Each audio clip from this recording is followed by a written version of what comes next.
welcome everybody. Grab a seat. We got a treat for you. Trust me when I tell you, you're going to want to stay to the end because there's some things that you're not going to want to miss. We're going to do a couple of amazing raffles. As a matter of fact, this beautiful rose quartz sphere is one. I don't know if you guys can see it. So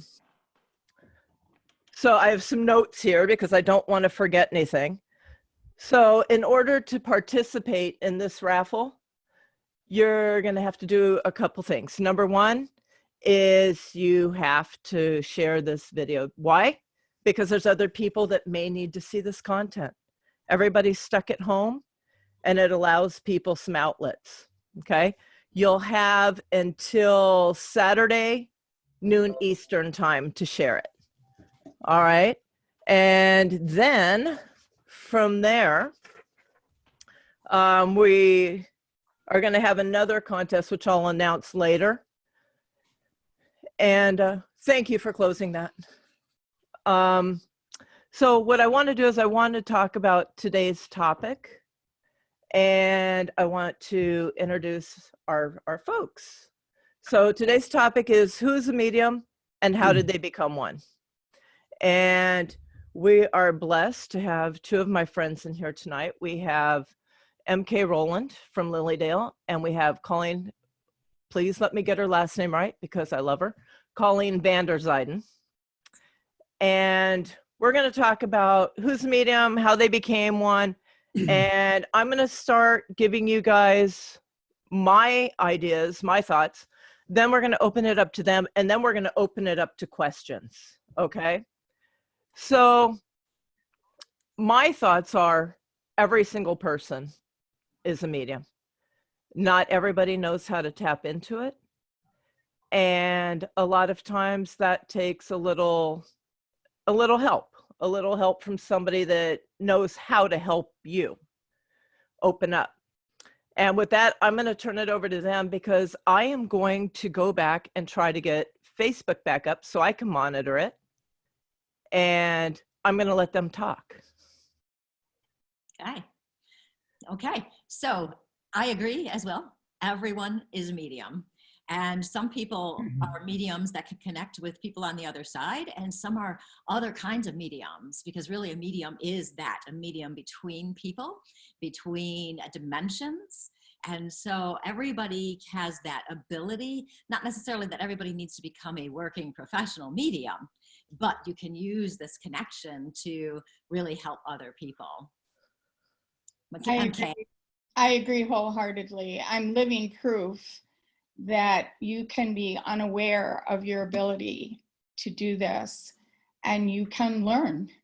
I was so curious from a scientific standpoint, you know, how I know this is happening, but how in heaven's name can it happen? So yes, we're all born with the gifts of mediumship and healing. And as spiritualists, Colleen and I, that's one of our guiding principles in the spiritualist church, is that healing and mediumship are gifts from God. So yes, absolutely everybody is a medium. And if you push people, absolutely everyone has a story that they just don't dare tell people until they think they're in a safe place. Oh yeah, so many people have had those experiences where they're not explainable by logic, or the message, but they doubt it and they question it.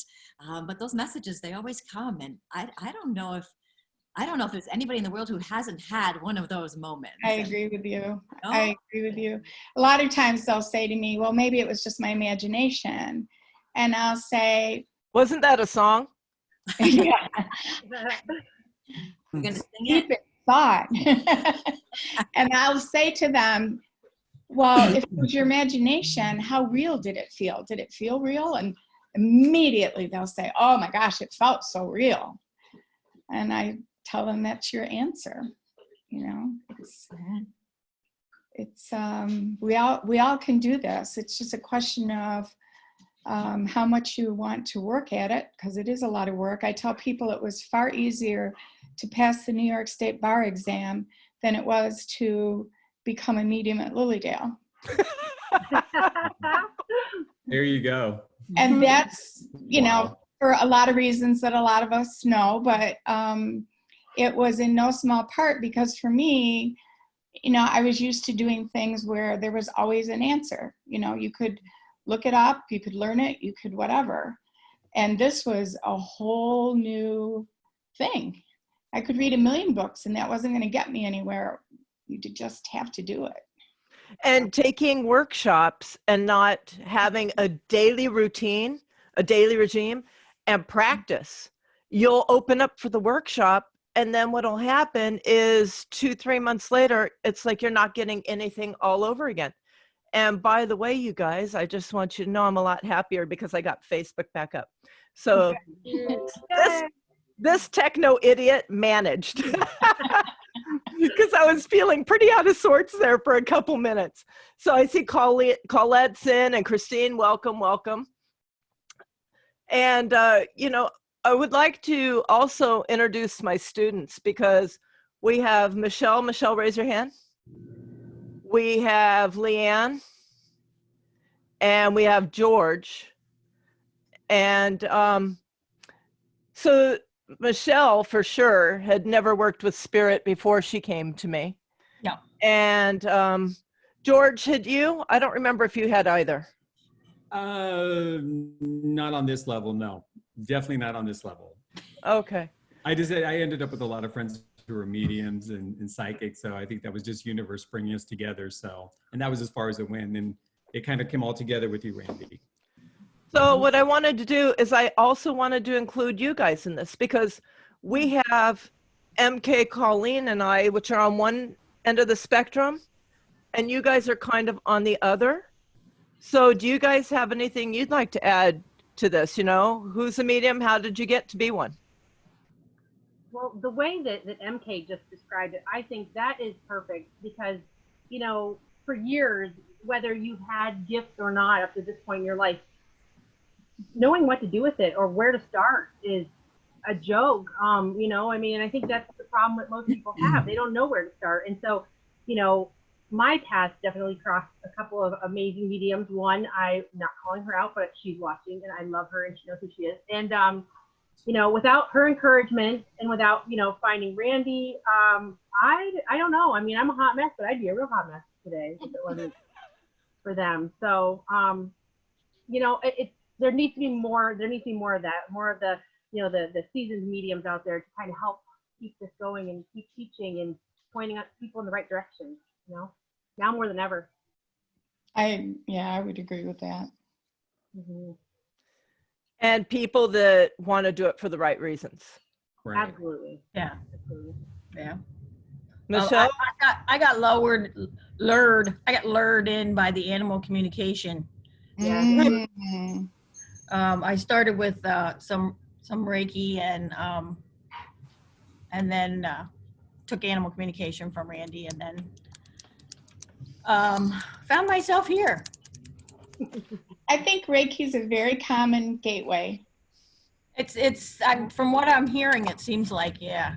You know, people are comfortable with that. They can understand it. They can learn it. They can see the mystic in it.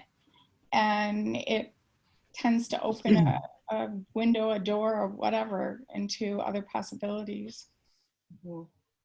And we all know that I love animal communication. And, you know, I'm going to encourage anybody listening that's really interested in animal communication to follow that pathway because we need more animal communicators.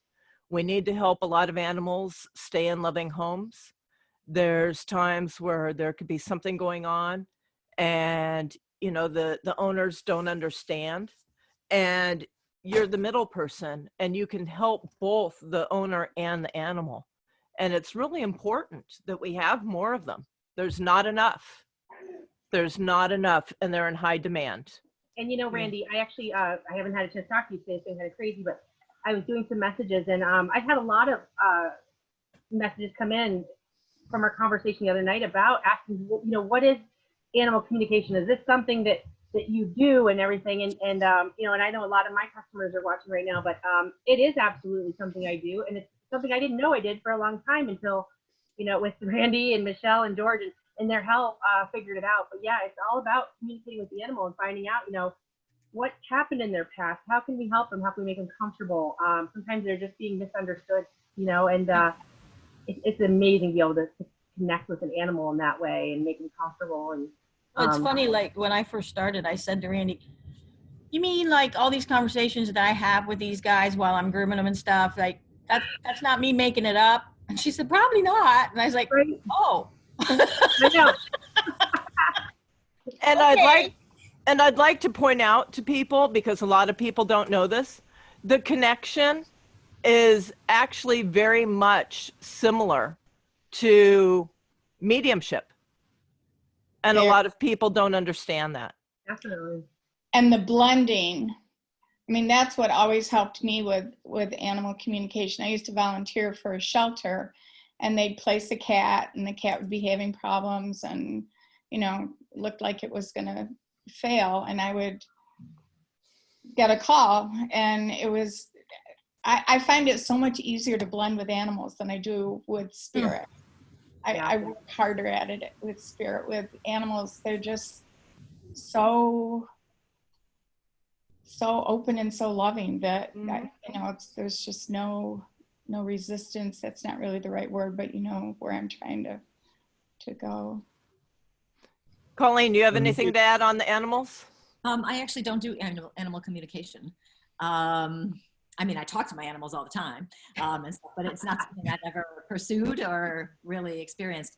But it was reminding me as you guys were talking about, you know, how when we're in a crowd, not these days, but normally, Yeah, right. you can Yeah, feel like some of us are looking like Neanderthals. right. And it's the same thing as though, you know, we can feel somebody near us. You know, we think that somebody near us, they're in our energy field. And so many people who are beginner mediums don't realize that they're actually using their energy to pick up other people's energies already, and they don't even know they're doing it. So they already have these abilities. So that reminded me anyway. Yeah. Well, and you're such an excellent healer that I would think it would be an easy leap for you if you were ever, you know, found yourself in a circumstance. I would think it would be an easy leap for you. Probably. It would be. Mhm. George, Yeah, I'm more like Colleen. I've dabbled in the animal communication. I think I communicated once with my cat. That wasn't pleasant because I don't think she likes me, but that's okay. She's over there. She's just looking at me like whatever. But so I didn't, I'm more on Colleen's side. But for me, you know, as Michelle was talking about and Leanne, you know, for many, many years, I knew what was going on, and I accepted it, but I just didn't make it a reality or put that title on myself because I felt like, when do I become one? Like I had this weird thing, like I had to graduate from some like college or university to be a medium when I found out that it's just really, it's within you, right? It's not, there's not a particular day where you problem. I know exactly what you mean. Like right? you needed some kind of diploma or ceremony or, you know, a rite of passage. Right. I mean, I was thinking like there might be this whole white robe ceremony, but no, none of that came to fruition. But Candles and incense and. no, instead I make him work. So guys, we have a question. Alyssa is having a gut feeling about something and being right about it, the same thing as having one of those experiences. Is that why some people have gut feelings, or is this different? Oh, okay. Who wants to take that? I can take that. Yeah, the gut feelings are definitely an energy thing, and it's our intuition inside ourselves. It's the connection we have to spirit, to God. It's the connection in there, and it shows up in our bodies. And so we'll feel stuff. So our energy is picking up and trying to give us a warning or guidance, and it's an awesome thing. You know, especially if we pay attention. You know, It is. It's always that thing that after the fact, I always tell people, you know, it's when you go, dang it, I knew I should have turned right. I knew it. You know what I mean? Or I knew I should have picked that line at McDonald's. You know, that's exactly that spirit kind of trying to guide you, and you have to learn to tune into that. And yep. And by the way, anybody, if you want to start asking questions, go ahead. The floor is open. Floor is open. Go ahead, George. I have a quick question because this is something I've kind of wondered. In my family, you know, my grandmother was a healer, and there was other people in my family who were also mediums and psychics. And so it was something that I grew up with, but a lot of folks don't have that in their families from what I'm learning. And I wanted to see if you either, either of you have had that in your family. Has there been other folks? And that would be directed towards Colleen and MK. I will grab that quick because this is one of my favorite topics. Absolutely nobody in my family. My mother, I think, honestly was an atheist. She would never say that, but I'm quite sure she was. My father's faith was more token kind of thing to do. They never went to church or anything like that. So I not only didn't have any spirituality kind of things or anybody in my family who expressed gifts. I didn't even have really a religious arrow in my life, which I think turned out to be good. But this is why it's my favorite part to answer is, for as long as I can remember, and I had to have been no more than 8 when it started. I grew up in a tiny town library, and you walked into what was almost like a mini hallway. It was probably like one of those airlocks that they have in old buildings. And there were bookshelves on either side, but nobody ever looked at those bookshelves because you walked right past them to get into the library. And on the very top of the left side, there was a row of books on paranormal, for lack of a better word. Mm-hmm. And I started reading about Edgar Cayce when I was between 8 and 10 years old. I was so into ectoplasm. I just thought that was the coolest thing ever. The whole astral projection, all of it. And where this knowledge came from, or where this guidance came from, had to have been spirit, because there was nothing in my life.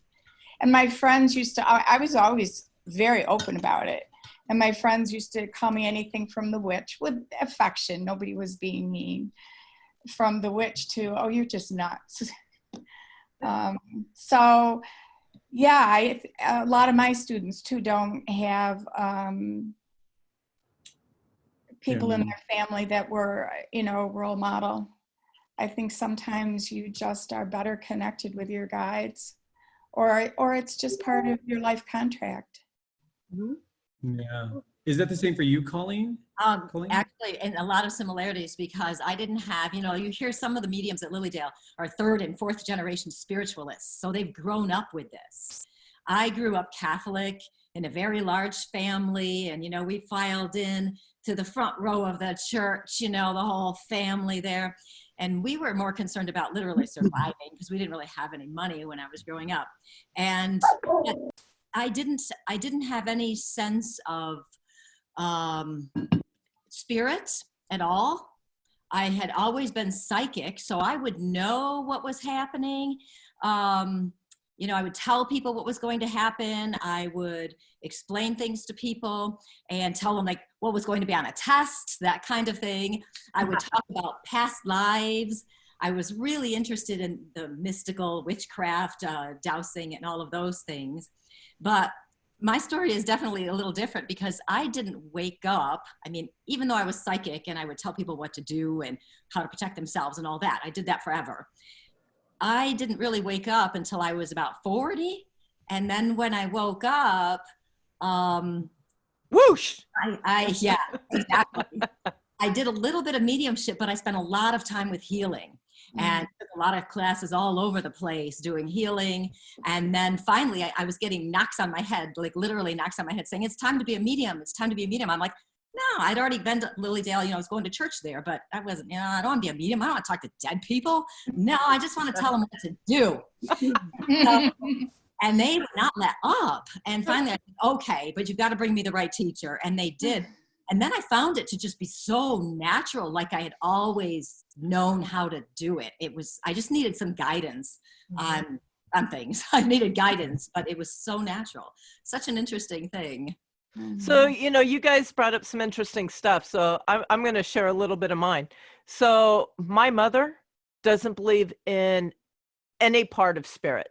Like she's literally told me she doesn't have a drop of spirit, anything in her. My grandmother was huge into astrology. My cousin owns Crystal Fantasy, which is probably the biggest metaphysical store I've been in. Yeah, George, you know my cousin's place. So I do have it in my family, but it wasn't my immediate family. Now, the funny thing is, as far back as I can remember, I had instances. My great grandmother used to come and talk in my ear. And it wasn't until, oh my goodness, I was probably in my early 20s, and my mother lived in a house in Burbank, and I spent the night there one night on the couch. And in the middle of the night, I had this feeling. I woke up and I looked over, and there was a doorway that went down to her garage, and there was a nun standing there. Now that would scare you. Yeah, it did. But in the middle of the night, what are you going to do and where are you going to go? Okay, so we had a couple of questions. Suzanne wanted to know if her mother has messages for her. Suzanne, tonight we're not really doing messages. I mean, if either Colleen or MK has something, by all circumstances, they can do that. But tonight is more about letting people know how they can become a medium. Kelly wanted to know, when we get those gut feelings, what are we to do? Just acknowledge them, keep track of them, or what? And before you guys answer that, I just want to let the people know that come in, we have a couple contests going. The first one, the next one I'll announce at the end. The first one is for this beautiful rose quartz sphere. And in order to enter it, you have to share the video before Saturday at noon Eastern time. And then we'll draw the name on the next episode on Monday. All right, guys, go. What you got? What you got? I definitely think MK hit it on the head. A lot of people, I was not raised at all in a spiritual home. I didn't go to church. My dad was Catholic and had a Catholic upbringing, but my church basically was at Easter, I got a cute dress and we went to church, and that was really about it. But that actually has worked out, like MK said, to my benefit, because I don't have that higher understanding, that knowing, that hierarchy. And I think sometimes that can cloud people a little bit too. I think it can also help. But I'm glad you brought that up, because I think people do need to understand you don't need to be quote unquote religious to be spiritual. There's a difference. Absolutely. I think it actually can even at times hinder, because I've had some students where it hindered them because of particular beliefs that were instilled in them. Right. And really what we are, and MK explains this great, is we're an extension of, like every religion I can think of off the top of my head believes in life after death. So we're just an extension to that. Isn't that the way you described it to me once, MK? Yeah, and then I said the difference with spiritualism is that we don't expect you to have faith that there's life continuation or believe it because I told you. It is our mission to not convert you, but to demonstrate to you. And you have the experience, because how can you and why would you believe in something that you don't have personal knowledge of, especially something as important as that? Yeah, firsthand. So when we do our, thing at the stump and do our readings, it is really a mission of our religion to continue to prove the continuity of life. So, yeah. It's very interesting. I'm hearing all these stories, and mine was a little different. I grew up in a very Catholic home. My family's from the Azores, which are some islands in the middle of the ocean. Most people don't know where they're at. And it was funny because I'd go to church with my grandmother, and right after church, he'd be like, let's go. We're going to go see so-and-so. And her name was Valentina, and she was the island psychic. And we saw her every Sunday. So I grew up thinking, are you ready for this? Now, this is hilarious. I grew up thinking that it was all together. I thought Catholicism and being a psychic, all of it was together. So stupid George. I know, right? So I go to a party and there was a priest there and he's like, yeah, you're not supposed to do that. Yeah. And I was like, what? go, well, everybody after church goes. And so, but that was actually, it was kind of interesting because that was actually one of my first experiences and seeing things happen. And when I'd go there, I would be talking to her, and many times behind her, there would be little flickers of energy. And I would look and I'd be like, am I seeing that? Am I going to say anything? Again, because we haven't graduated from school. We're not mediums until we do so, right? In my head.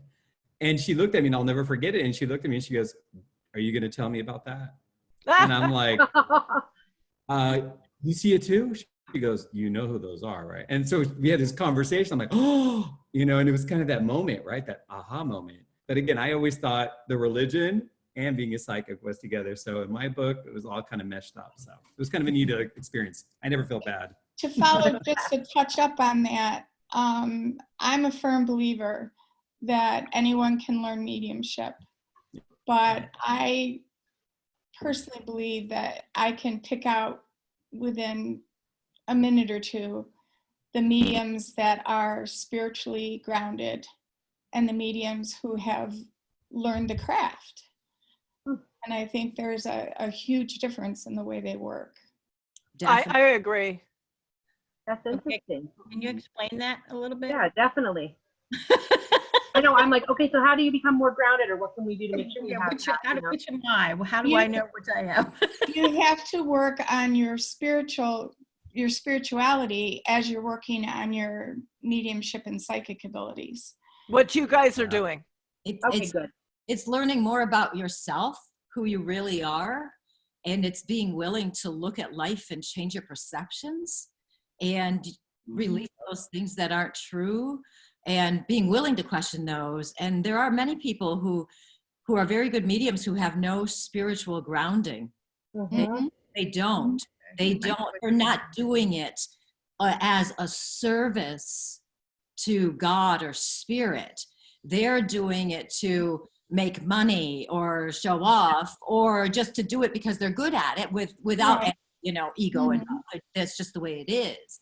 So people who are very spiritually developed, and the more spiritually developed you become, the more you become connected, and the better your mediumship goes, in my opinion. I completely agree. So for those of you that are my students, you guys know, because we've talked about this, I pray every day that I want to be a servant to source, that's what I want my life mission to be. And, I'm open to whatever the universe wants of me. And I'll tell you, it's not always easy, but, if we keep growing and we keep striving to be the best spiritual being we can be, because we are having a human experience, and the goal is to not get so caught up in the human experience that we lose track of who our spiritual being is, and evolving that. And Kelly, just to answer your question, and I'm gonna put this to MK and Colleen as well. Generally, oh bless you. Generally, when you get those feelings, it's because there's something you need to do, and that's what the feeling is about. It's making you uncomfortable, so you move. Right. Absolutely. Sometimes they're so subtle. They're so subtle. It's a flash, and you just, you just don't even notice. I started a new spiritual growth Facebook group, and literally I started because I was sitting at my desk doing something, and all of a sudden the next thing I saw, I was starting a group. I was like, what happened? I didn't consciously sit there. It was like this intuitive thing that just came over me, and I just did it. Are you going to share the name of it so everybody can join? Spiritual Growth and Support. I love that. It's on my Facebook page, and we just talk about whatever that has to do with spiritual growth, and it's awesome. And it's amazing, because sometimes those intuitive things, if you just allow yourself to be guided, you'll just go, and you may not even realize it till you've turned that corner on the street, and then you go, oh, this is so weird. How did I get over here? But you were guided and you don't even know it. It's really amazing. And when you ignore it, it's equally as amazing. It could be something as subtle as you're looking at something that you want to eat, and something tells you, I probably shouldn't have it, and you eat it anyways, and then you end up sick. Oh, Yeah.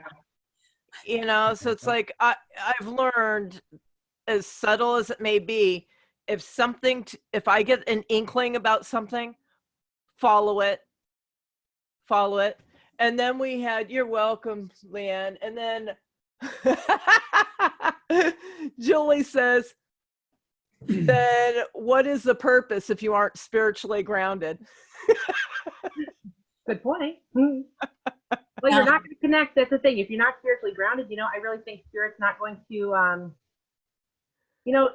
when you're going through this process and learning, I don't know if it's been the same for you, Colleen or MK, but you don't move ahead. Spirit does not move you ahead until you hit like these benchmarks.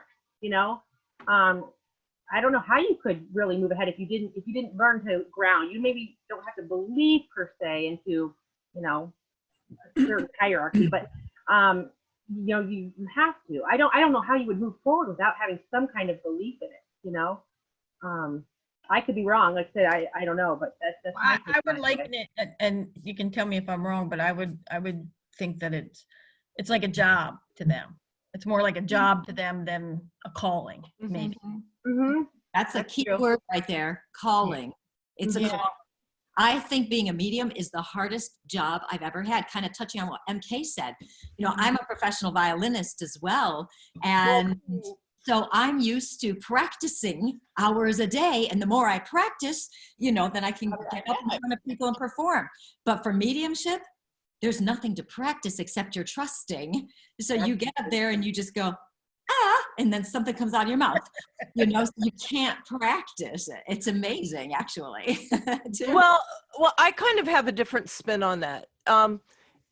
You're absolutely right, but in my mind, they have to practice because they have to get comfortable with being able to open their mouth and say.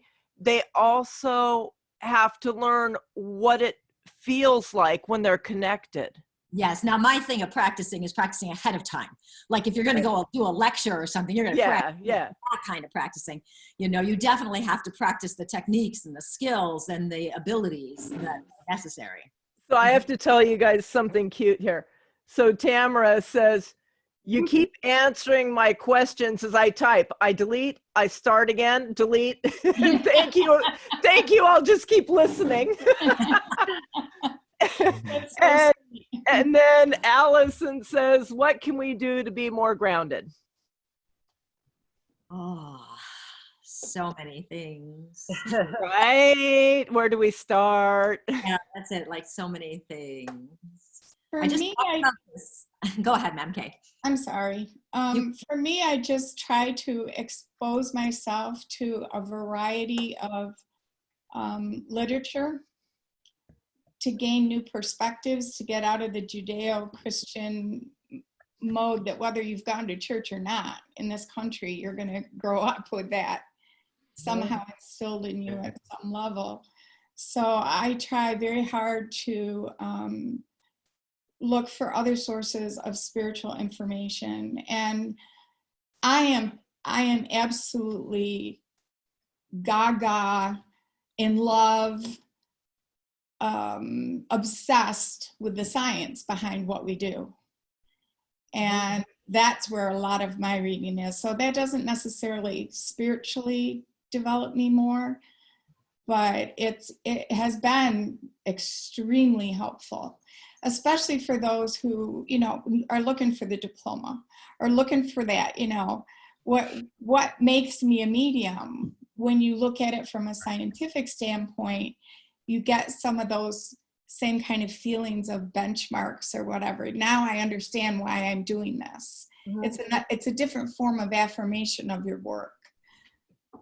And Colleen, what do you do? Well, for grounding, I just talked about this on my Lily Dale radio show last week. So I have a show at 8:00 on Tuesday nights, and I talked about grounding and centering, and we did a meditation. I think it was last week. Well, it was sometime recently. I've lost track of time in my isolation here, but we talked about that. So for me, when I'm talking about grounding, I'm trying to make sure my energy stays in the physical, so that I don't float away, because we all love to be high, do that great meditation where we're just, we just feel so awesome up there.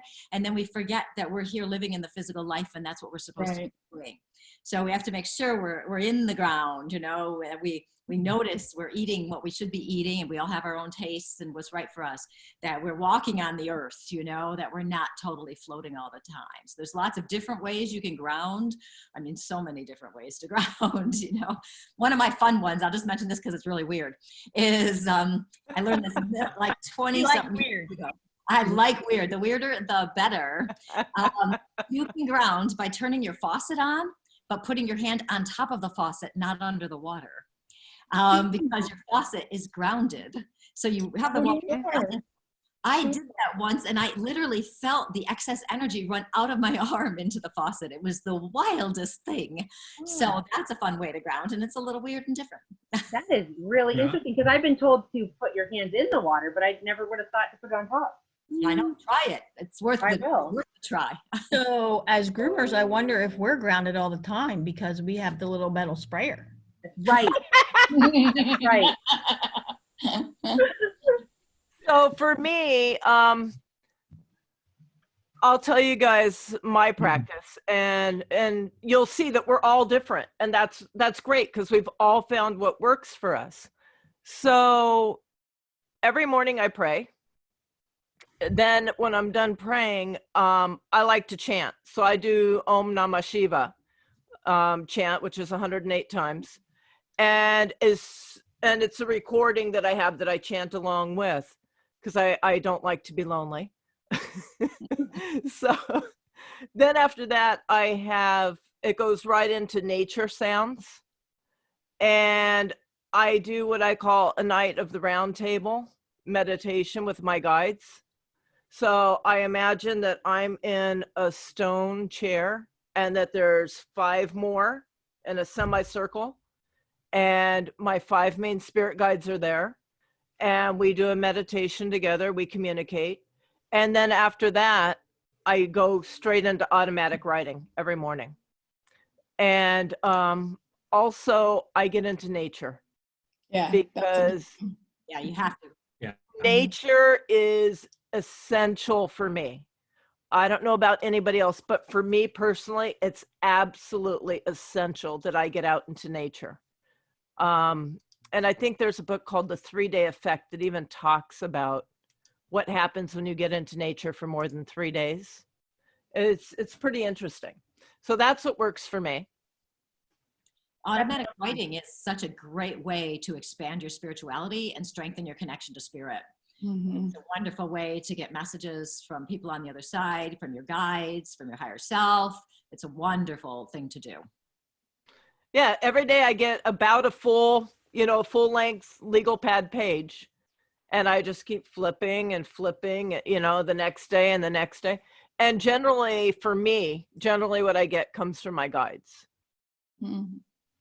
Mm-hmm. And I'll write, and I know the word as I'm writing it, but I have to go back and read it because I couldn't tell you what it says.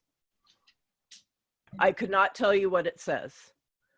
Yeah, I remember my readings. People will see me, later in the afternoon and bring something up, and I'm just looking at them as dumb as a stone because they're not my words.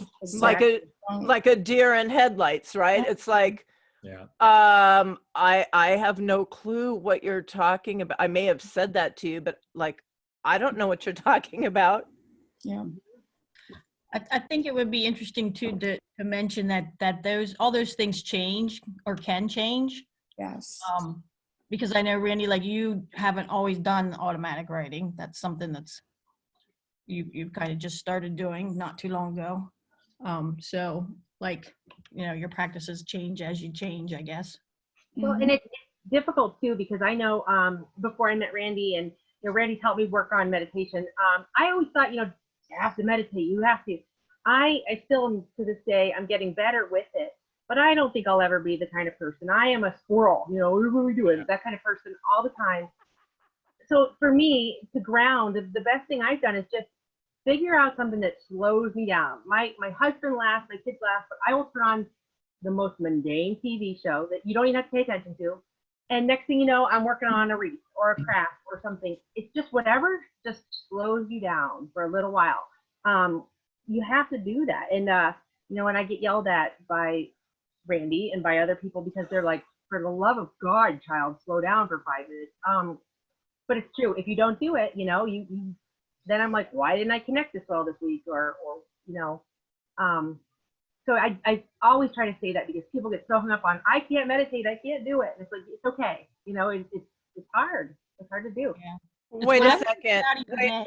Wait a second. I don't yell at you to slow down. I yell at you to stop taking on everybody's stuff. Yes, you do. I do that. We got a really good question, Colleen and MK. I like this. So what was the moment that you realized that your experiences were more than experiences, but a calling? I'm going to let you guys go first.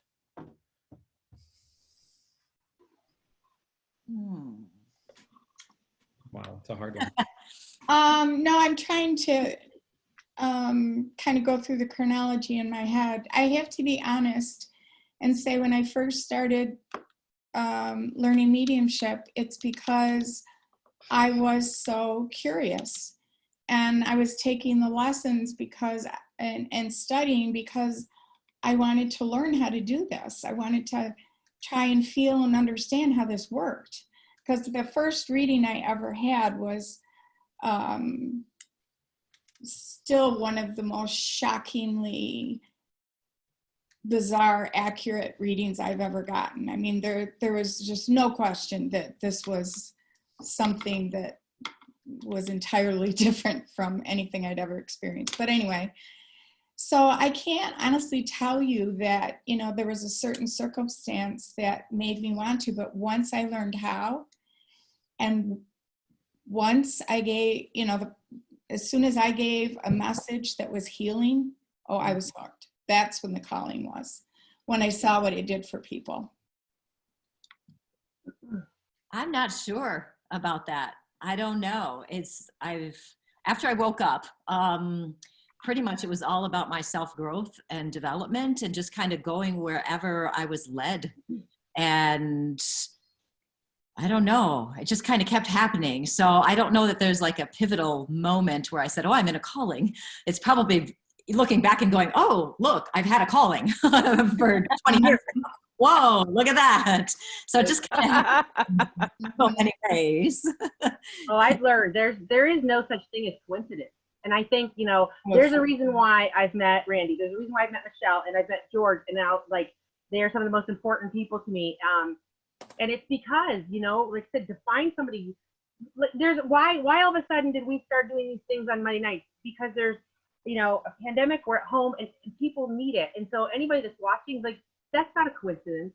Mm-hmm. There's a reason why you're following and you're coming back. If you have an interest in it, you owe it to yourself to follow it through. Anything, not just mediumship, spiritualism, anything I don't know, tree climbing, whatever. If you keep getting called to do those things, then do it. There's a reason.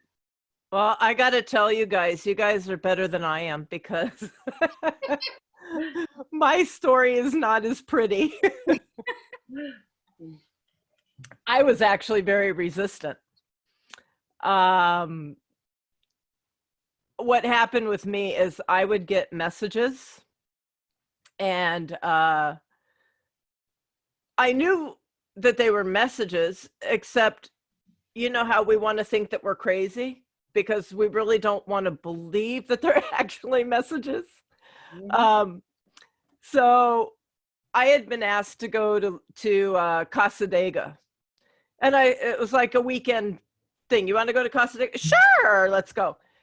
And on the way there, are you excited? I guess we're going away for the weekend.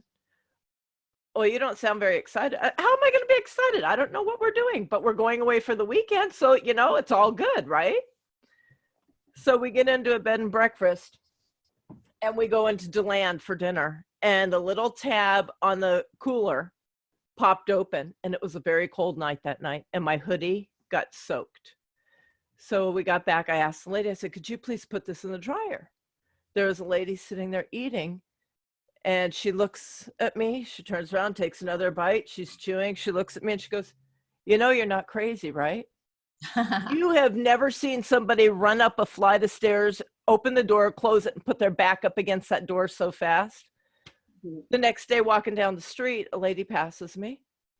She says, "Excuse me." I turn around, look at her. She goes, "You know, you're not crazy. They're talking to you, right?" Okay, let's not even talk about what I wanted to do in that moment. And then I went for a reading, and I got the exact same thing 3 times, 3 different ways. So then I said, okay, so they're talking to me. I'm not crazy. And then I was very resistant for a while. And then I took some classes with a lady I love, Deirdre Abrami. And, you know, I just started opening little by little. And then one day, when I knew it was a calling, is when I was willing to do what Leanne just did. She just the other day outed her dirty little secret that she's a medium and that she runs one of the largest paranormal groups in New York. I was willing to out my secret to all the groomers that all the people I worked with and that I knew in the grooming industry. And that was the day I knew it was my calling. Where can we go, or how can we begin to learn mediumship? Well, I teach, and MK, you teach, don't you? Oh yeah, a lot. And Colleen, I don't remember if you teach. I do some teaching too. Yeah. A lot of Okay. spiritual growth teaching. And at the end of this segment, you'll get information. I'll put it up on the screen for each one of us. What I love the best, I've just started doing, and that's mentoring. Yeah. And That's I've just wonderful. found it so enjoyable and so rewarding. I know it's not supposed to be about me, but I'm being honest. It really, I love to teach. I was born a teacher. Every profession I've ever had, I've taught. But this one-on-one mentoring is really special. Yeah, I enjoy it too. That's why there's 3 of them here. Go ahead, George. well, I was going to say to that question, and this is my experience. So all my life, yes, I've had the gift. Yes, I've recognized it. But the minute, and it's interesting because even here at home, it's talked about all the time. The minute I met Randi and started to do the classes, and I worked, was with Leanne and Michelle and so on, the exhilaration, it was like, it was just unbelievable. It was quadrupled. I mean, it was like, it was just things happening left and right. I mean, for me, it was the moment where everything opened. The moment I met Randi, it was just like all doors were open. It's time to fly. It's time to go. And I think that's where my growth really came in. I think that's where I got strong. And most of all, very similar to what some folks were talking about. Some people read, as you said, MK, to get the knowledge and to feel, the confidence, etc. And for me, this has given me the confidence to just really catapult to the next level. It just automatically happens. It's just a journey that all of a sudden somehow picks up this pace that's undescribable. So I highly recommend get a mentor, get MK, get Colleen, get Randi, get whoever it is, because that's really what's going to take you to the next step. Because us as humans, we doubt ourselves. We don't know where to, validate what we're experiencing. And if we get that validation, that confidence, for me, it was huge. It really all boils down to 2 words: trust and surrender. Yeah. Absolutely. And if you can do those 2 things, you don't need anything else. Mhm. And you've got 3 people here. You've got me, you've got Colleen, you've got MK. Now, we all enjoy each other. And for whatever reason, whenever we all talk, we laugh like nonstop, but 3 different personalities. Mhm. And what I would tell you when it comes to a mentor is go to the one that resonates with you. And it doesn't even have to be one of the 3 of us, but No. find one that resonates with you, one that you're comfortable with. Like my students, we laugh all the time, because if I'm not laughing, if they're not laughing, if we're not having fun, yes, it's serious content. It absolutely is.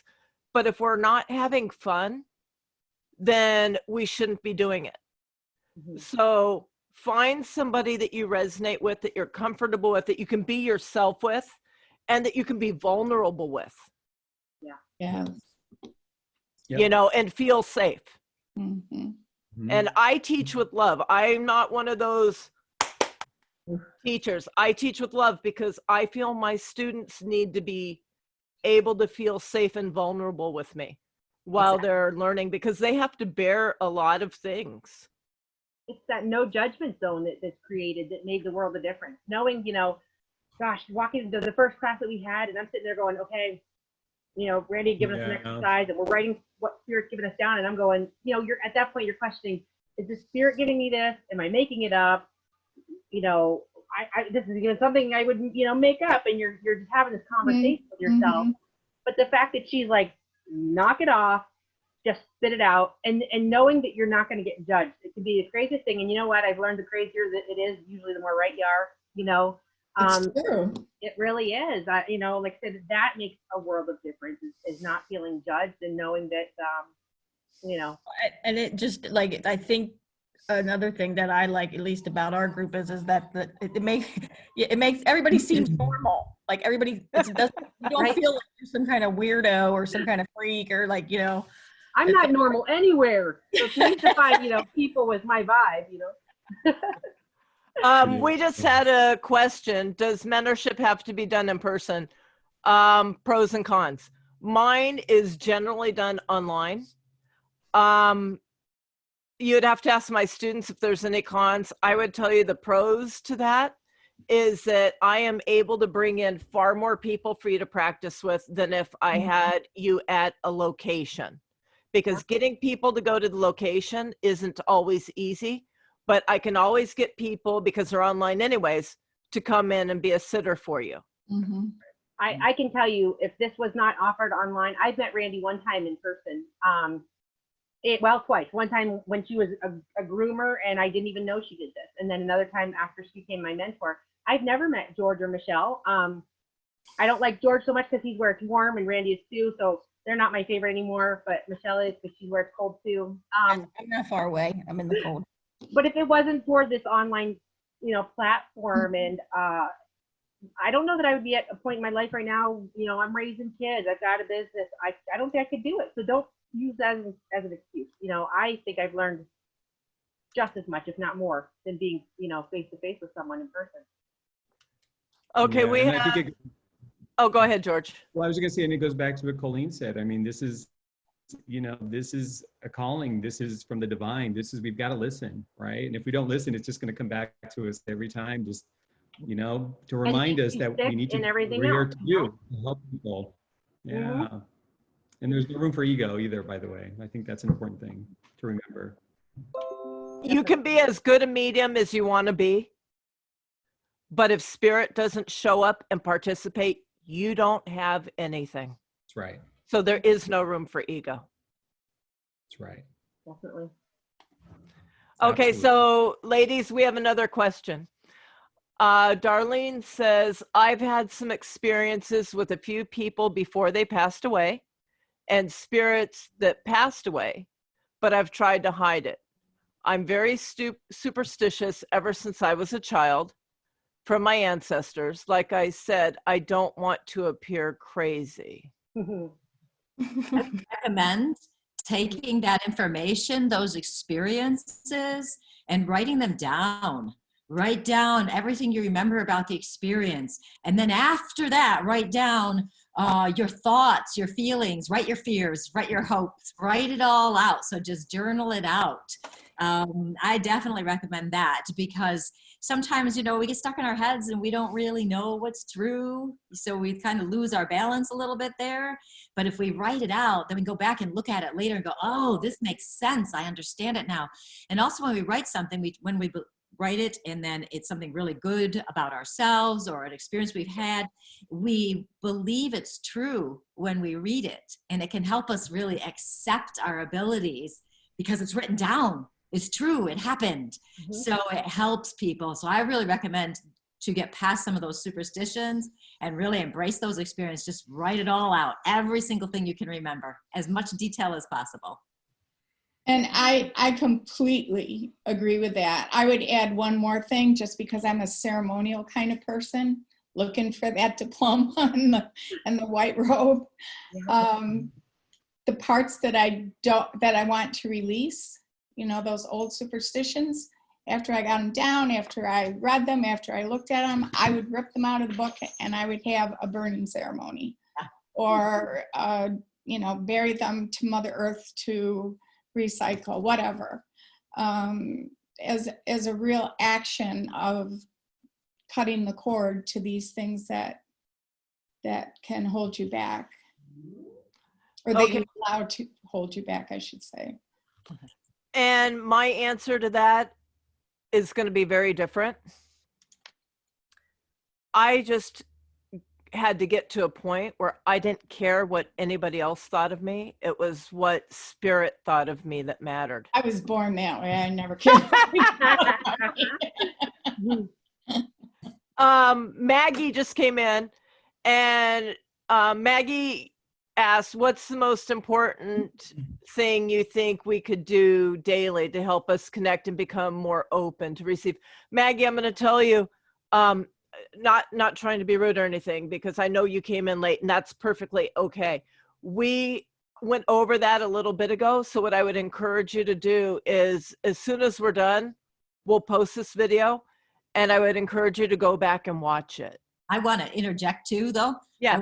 I want to say meditation, and I know Leanne's like, oh, but I have struggled with meditation throughout my life.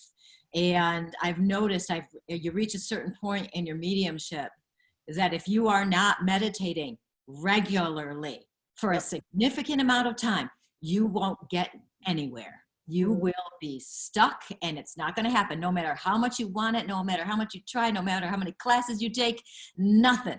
Without having that time to sit in the power of the God, the spirit, without having that time, you're not going to get anywhere. So you've got to sit in it.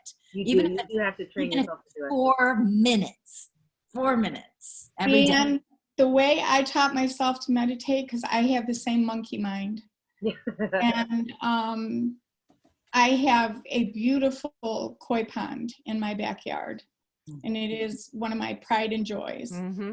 And one day when I was sitting on the rock, just watching the fish swim, just because they're beautiful, I realized that not a single word or thought had gone through my head. Oh. Mm-hmm. And I had never been able to accomplish that before. So you may find some visual thing that will help you keep the monkey part occupied. You know, watching the fish swim kept that occupied, but it didn't affect my need to be constantly verbalizing in my head. Yeah, the same thing. If you have something you really lose yourself in, if you immerse yourself in something, that will be the same thing. Like when I practice my violin, you know, Right. I'm in a different zone. And so when I get in that meditation zone, it's the same exact zone. I just didn't realize it for 100 years, you know? So something you really get immersed in, whether it's, you know, going for a walk, gardening, whatever it is, painting, whatever. And ask my students what this is. That's your light switch. Uh-huh. And what do we do with the light switch? Turn it on and off. When we want to meditate, and yes, we do, we turn it on and off. When we want to meditate, if we have that monkey brain, because I always had it, and I imagined I have a light switch, and I just shut it off. Lisa Williams taught me that she doesn't meditate at all anymore. And she taught me that she realized she was meditating in so many other ways, like you, Colleen, with your violin. She particularly connects when she cycles. There are other examples too. I don't want to be personal for somebody else, but it doesn't have to be sitting in a corner, dead nothing in your head. There are. I also do it when I swim. In this quarantine, I've gotten fat and happy because I, swim at least 2 miles a day normally every day.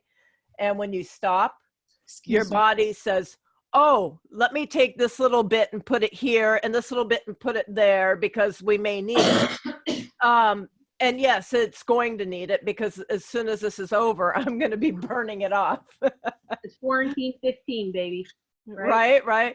So for Uh, those of you that came in late, we're going to have 2 contests. One of them is for this beautiful rose quartz sphere. And if you want this one, share this post. You have until Saturday at noon Eastern. And the drawing will be Monday's episode, next Monday's episode. And then we're going to have another contest a little later in the episode. So what were you going to say? I have a question actually for MK and Colleen, and actually for George and Michelle too, since you're going through this with me. Do you guys recommend? When I do sit down to meditate, I do tend to use more of a guided meditation. Mm-hmm. Is that like your preference, or do you think that kind of defeats the point? You're really not quieting your mind completely. That works. That Does works. Yeah, I think it do works fine. both.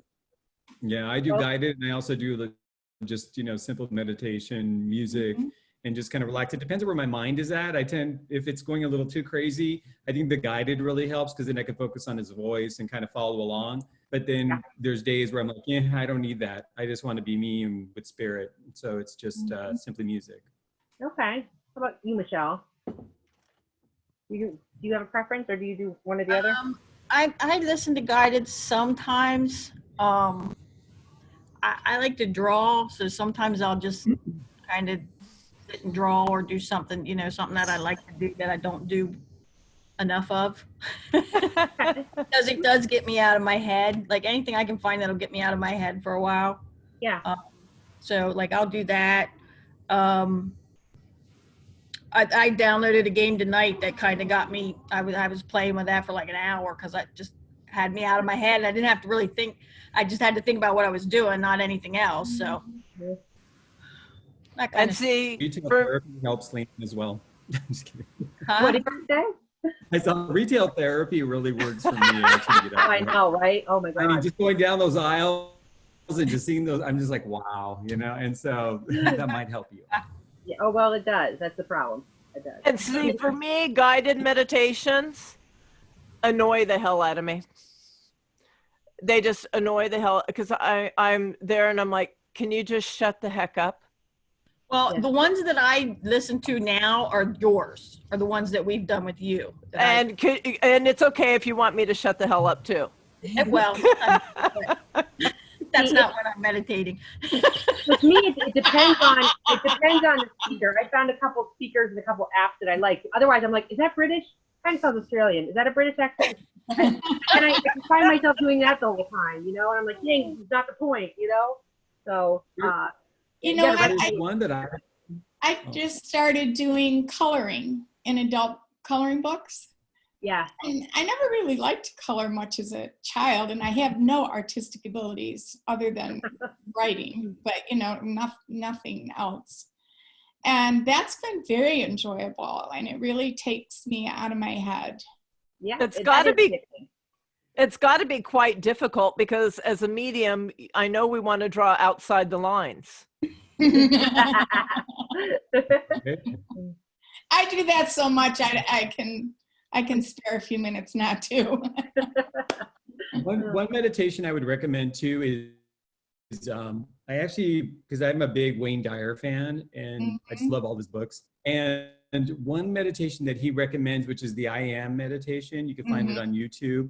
That one seems to work best in all of the others. And I think there's a reason behind it, and there's a scientific reason, and I won't even get into it because it's kind of complicated, but I would recommend that one. That one's really helped me a lot. It's not guided, but he does introduce it and explain it, and he'll tell you a little bit about the science about it. Again, complicated, won't go into it here, but I highly recommend that one. It's the I Am meditation, and it's really, really, really good. There's a 20 and a 40 minute, and it really just kind of calms you down, and it really also elevates you, I think.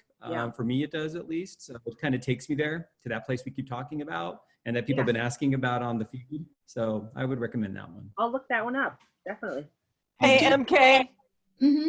MK, honey, Sharon White, she wants you to know that she loves you, and we love her. And we love her too. I do want to say one thing about meditation. I don't think it's a good thing to do before you're going to get up and do platform work. And I don't even think it's a great thing to do right before reading. Oh, really? Calming yourself and all that, yes. But think about it. Meditation brings you really down, Yep. really slows you down, and that's the whole purpose of it. But when you're doing readings, you need to be up here somewhere. So do your meditation early, and then do whatever you do to raise your vibration right before you're going to read. That's a great point. Yeah. That's another tip from Lisa. Made a big difference when I did that. Made a big difference. Which is because I don't meditate right before, and I actually always wonder. I thought, I wonder if I should do it right before, I read. But well, I'll scratch that one off the list. Something got done on my to-do list today. There you go. Right. Sorry, I have to let my dog in really quick. She's not No well. worries. No worries. Go do that.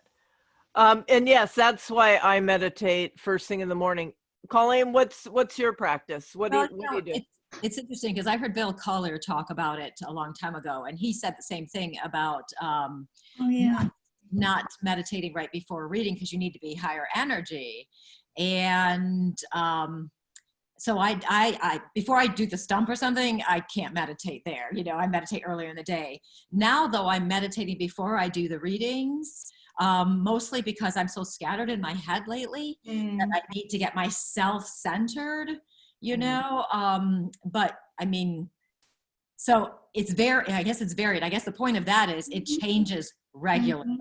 So where before I wasn't doing that, now I am doing it. Next week, I might not be doing it, so you just kind of go with whatever feels right for you. But definitely before you get up in front of the stump, I mean, I'll get quiet and I'll get away from people because, but you'll see some people sitting there and they're like, struggling and meditating as hard as they can. And what are you doing? And I'm over there talking with somebody, getting yelled at, So, because when you get up there, you got to put on a little bit of a show, you really do. You have to have some entertainment factor.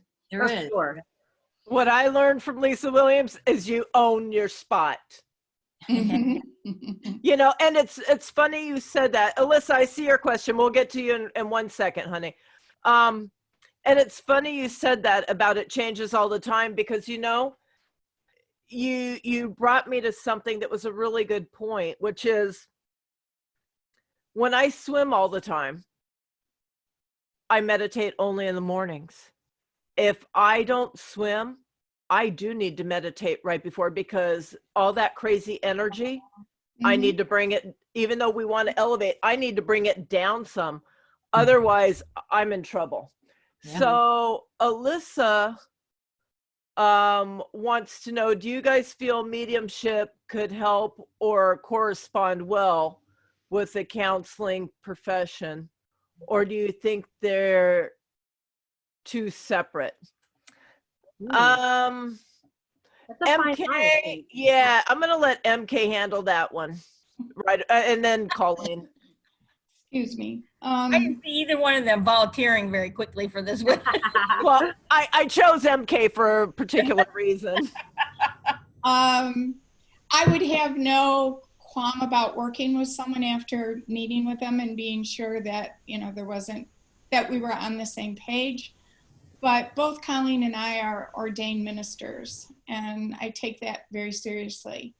And I do spiritual counseling. I don't do psychological counseling, but I do spiritual counseling. I think she's talking about psychological, and all three of us are ordained.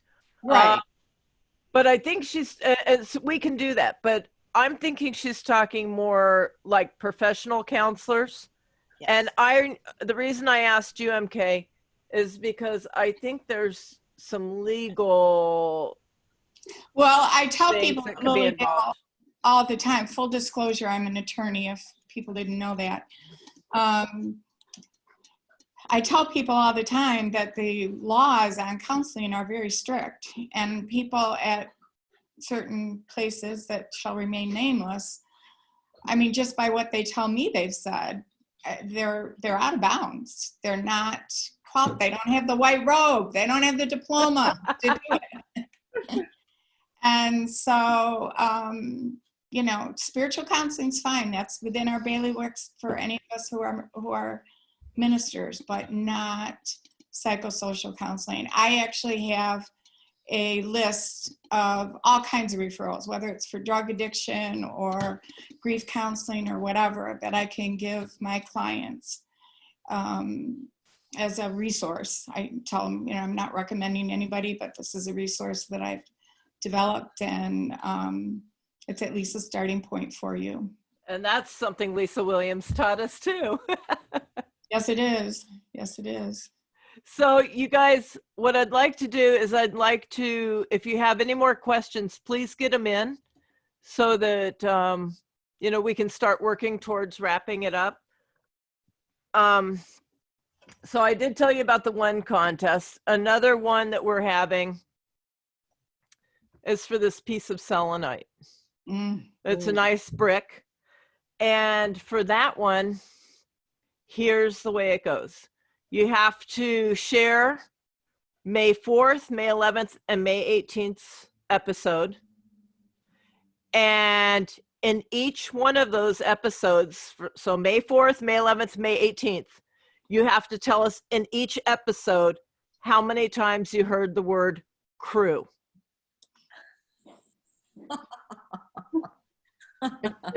Zero in this one except one now. Right? True. Not true.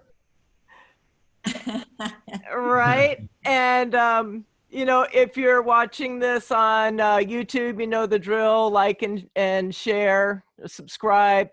There's other people that have these questions, you guys, and it's not easy to get these answers. I'm sure that everybody here will tell you that they searched for these answers for quite some time. I know I did. And, you know, sharing this, it's not because, you know, we want to be this big woo thing. It's because we want to help people. Mm-hmm. You know, Absolutely. we want to help people so that they don't have to go through what some of us went through. So let's I see. like coming on here and hanging out. Okay, I have received a message constantly over the past week, almost daily, and even multiple times a day, the word cancer.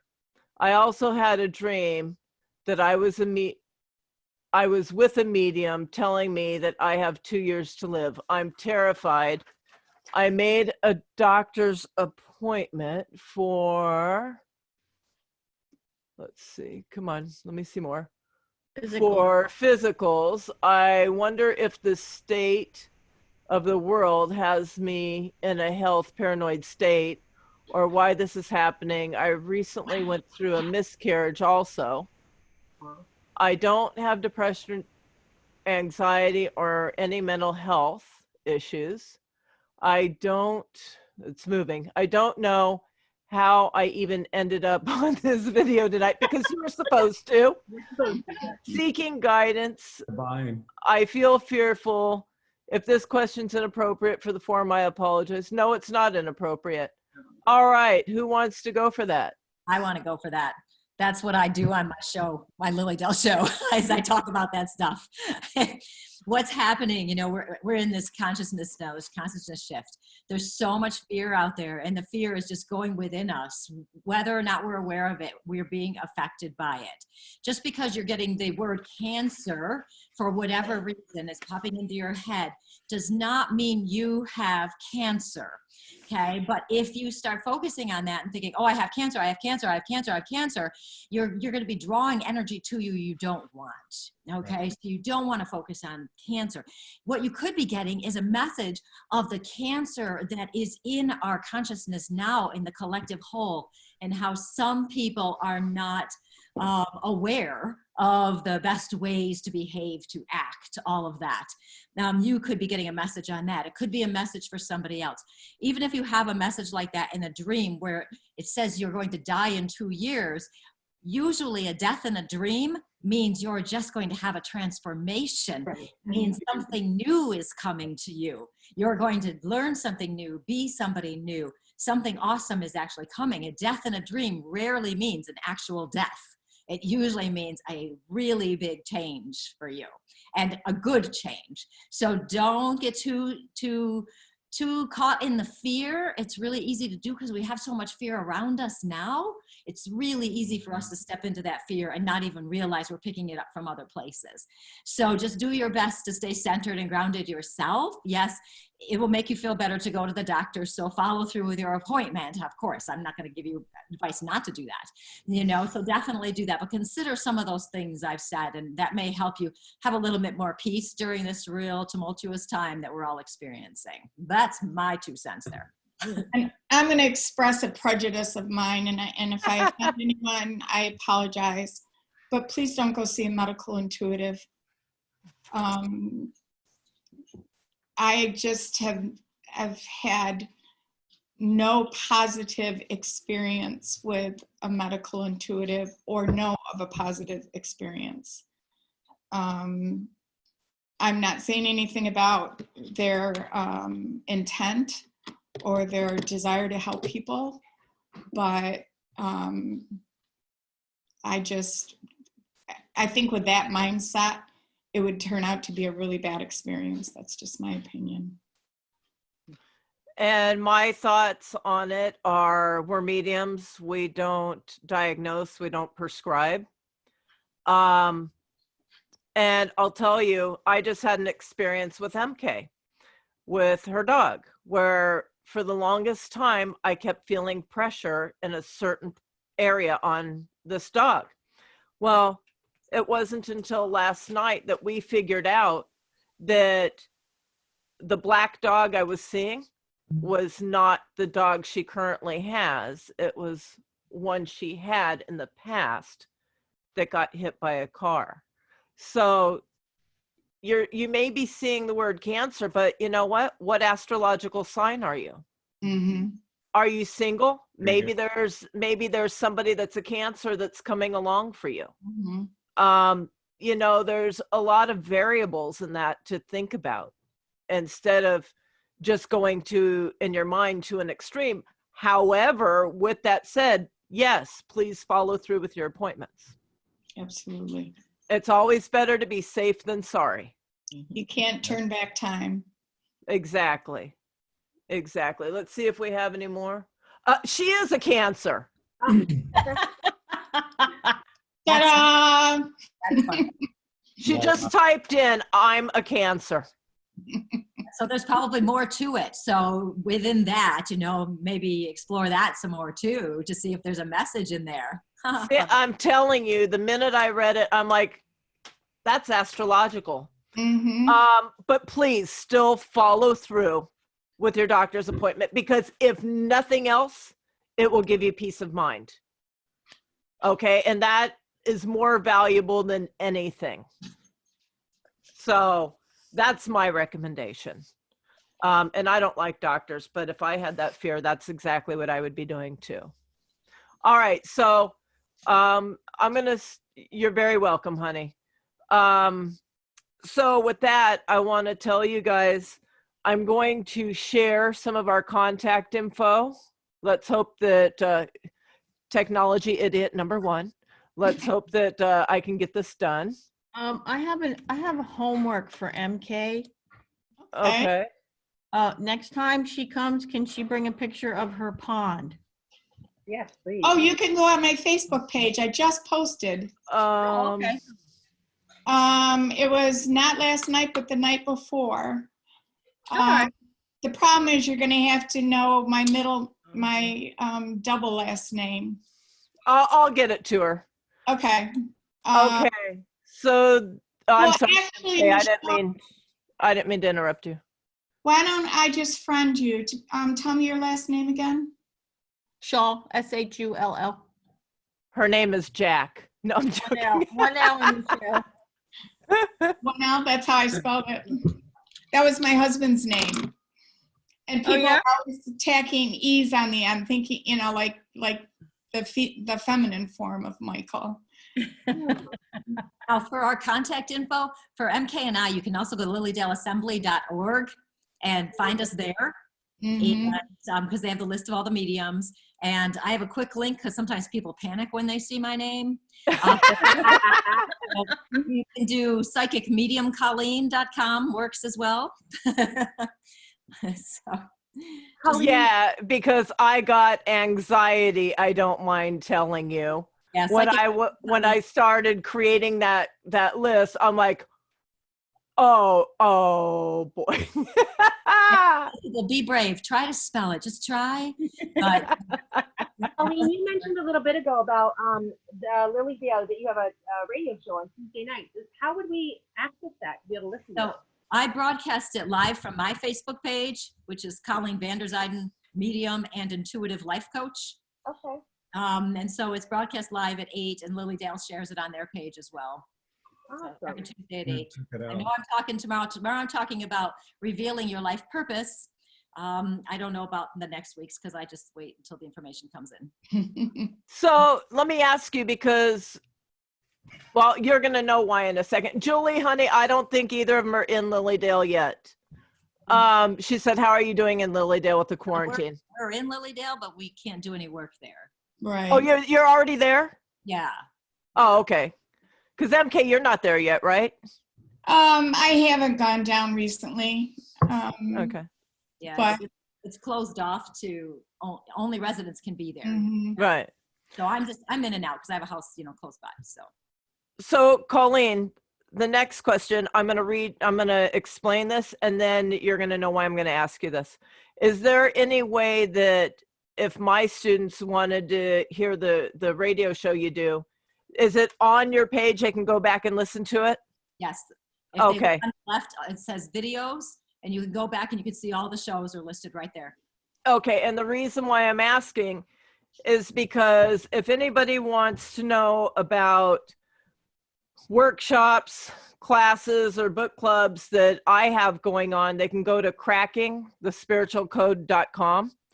Starting tomorrow night, we've got this one, which is a fabulous book. Anytime in my life I've needed more prosperity, I picked this book up. The first time I picked it up, I didn't know where my next $20 was coming from. Hmm. And out of the blue, I landed a job. I was making 10 grand a month after taxes that I've got to tell you, I did very well with. But when I got that job, I was in no way qualified for it. But I did very well with it. It was what I was supposed to be doing. So that starts tomorrow night, and you can download it.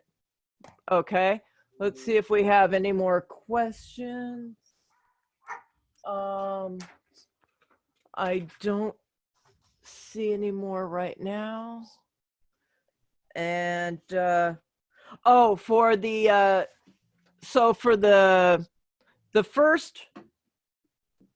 first raffle, this one, you have to like and you have to share by Saturday at noon. For this selenite brick, like I said, you have to like and share May 4th, May 11th, and May 18th, and you have to tell us how many times the word crew was said in each one. So that'll be fun. And that you have to do by May 23rd, I believe it is. Yes. And the drawing will be May 25th.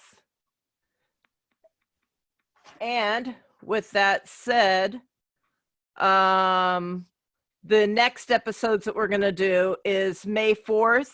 We're going to talk about animal communication. May 11th, we're going to have Gina Scarpino, and we're going to be talking about using your intuition in matters of the heart. Are they out there thoughtin', bopping, and rabbit hopping?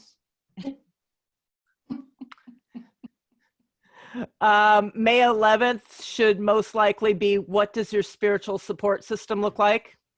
And May 25th, we're having Jennifer Schaefer and also Stacy Martin. We're all Jennifer Schaefer, if I remember right, she's the founder of Impartial Witness, working with police departments.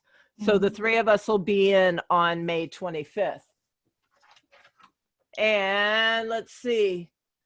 I don't see any more questions. So does anybody have any last thoughts they'd like to share before we shut down? Oh, look at the tail. I saw the tail. Is he a Dale? Oh. Oh, look at the baby. Ago, I switched cats. I was gonna say, that's a different one, isn't it? I don't know where the third one is, but he'll be here soon enough. How funny. Does anybody have any last thoughts or comments? First of all, really like to thank you for inviting me. This has been really fun.